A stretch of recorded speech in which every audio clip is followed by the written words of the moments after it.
Assalamualaikum warahmatullahi wabarakatuh. Nama saya Nur Lailiyah dengan NIM 1917036. Di sini saya akan mempresentasikan tentang analisis data dan interpretasi data.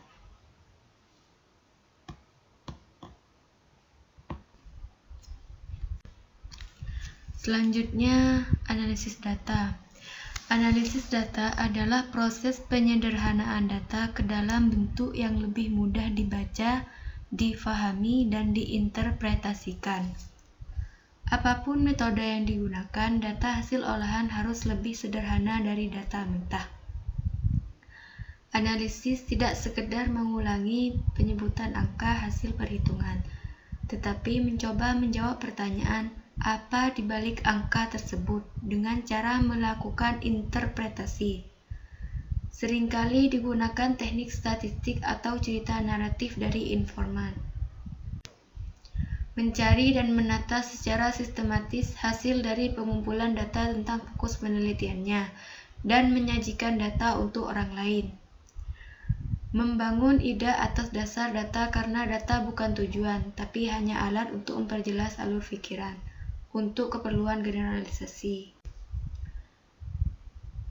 Selanjutnya, penyederhanaan data.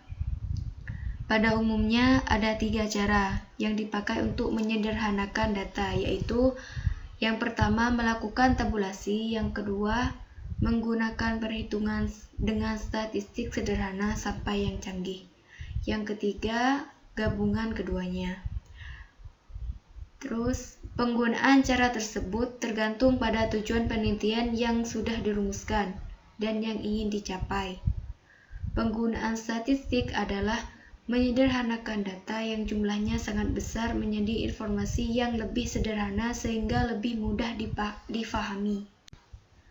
Membuat kategori temuan dan pemberian kode, menata urutan penelaahannya, atau tata pikir logis. Analisis menyederhanakan informasi. Analisis data sama halnya dengan melakukan rekonstruksi pikiran peneliti. Tujuan penelitiannya. Secara umum, tujuan penelitian ada 2, yaitu yang pertama deskriptif, yang kedua eksplanatif. Deskriptif ini penelitian untuk menjawab pertanyaan apa, siapa, kapan, dan di mana. Lebih sederhana tingkatannya. Eksplanatif, penelitian ini untuk menjawab pertanyaan yang lebih mendasar, yaitu mengapa itu terjadi dan bagaimana dapat terjadi. Lebih kompleks karena menyangkut banyak variabel yang dipakai dalam menjawab pertanyaan penelitian seperti ini. Analisa satu variabel. Tabel frekuensi. Langkahnya adalah menyusun tabel frekuensi dan disusun secara tersendiri. Tabel ini merupakan bahan dasar untuk analisa selanjutnya. Tujuan dari analisis satu variabel adalah untuk menggambarkan karakteristik sampel penelitian, karena setiap sampel biasanya dipilih dari populasi yang luas dan besar. Analisa satu variabel juga dianggap menerangkan karakteristik populasi. Fungsi tabel frekuensi.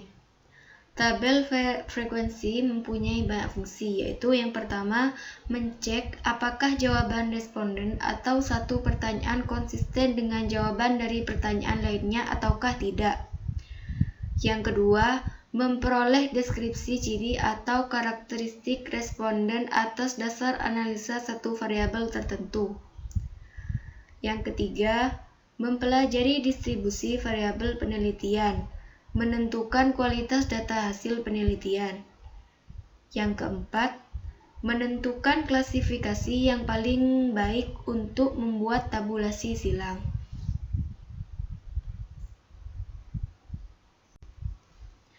Diperlukan standar baku.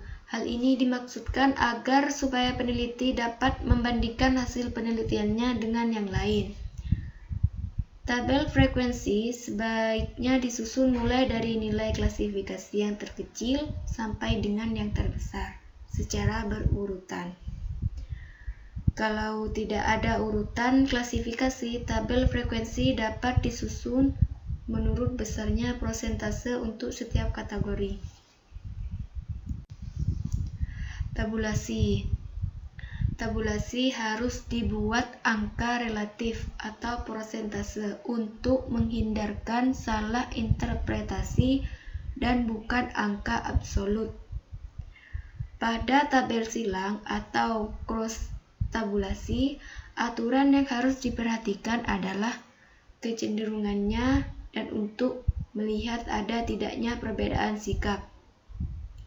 Dalam menyusun tabel frekuensi, perlu dipilih data yang ada variasinya, bukan data yang mengelompok pada salah satu jawaban, sehingga pengelompokan data menjadi tidak seimbang.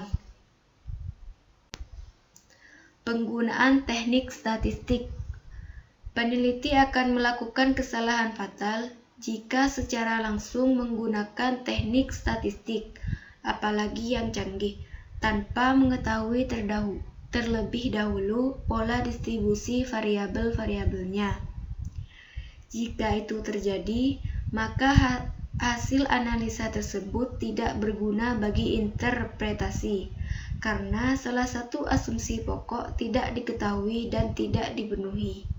Dengan demikian, kesimpulan yang dibuat dapat menyesatkan. Contohnya, peneliti menggunakan analisa persentase. Ada dua cara persentase, yaitu persentase tunggal dan persentase cross-step. Menggunakan teknik korelasi atau korelasi produk momen dan teknik-teknik statistik lain tanpa mengetahui distribusinya. Apakah datanya termasuk dalam kategori distribusi normal atau jauh dari normal? Membantu mengolah dan menganalisis data dengan cara pengklasifikasian dan penyajian data dengan tabel dan grafik untuk memudahkan pemahaman oleh banyak orang dari berbagai disiplin ilmu. Misalnya, bagaimana persebaran datanya, seberapa besar penyimpanannya, dan lain-lain. Hipotesa. Hipotesa merupakan logika formal, sedangkan variabel harus didefinisikan dengan jelas untuk keperluan pengukuran. Selanjutnya, analisis data kuantitatif. Statistik dalam pengelompokan berbeda dibutuhkan persyaratan yang berbeda pula. Statistik membantu mendeskripsikan secara lebih visual dan melakukan generalisasi dengan mengetahui besarnya kesesatan, penyimpangan atau kesalahannya dapat diketahui dan difahami secara sama oleh banyak orang dari berbagai disiplin ilmu. Analisa data kuantitatif terbagi dalam 3 tahapan, tetapi saling berkaitan. Tahap-tahap pengolahan data meliputi editing, pra-coding, coding, klasifikasi, membuat tabulasi tunggal, tabulasi silang, dan lain-lain. Tahap pengorganisasian data, pengukuran yang cermat menurut kaidah ilmu pengetahuan memberi jaminan dalam derajat kebenarannya. Tahap penemuan hasil, tabel merupakan kerangka analisa data dan pengambilan kesimpulan, sehingga tabel harus dibuat dengan benar dan dibaca dengan benar. Mungkin cukup sekian presentasi dari saya, kurang lebihnya mohon maaf. Wassalamualaikum warahmatullahi wabarakatuh.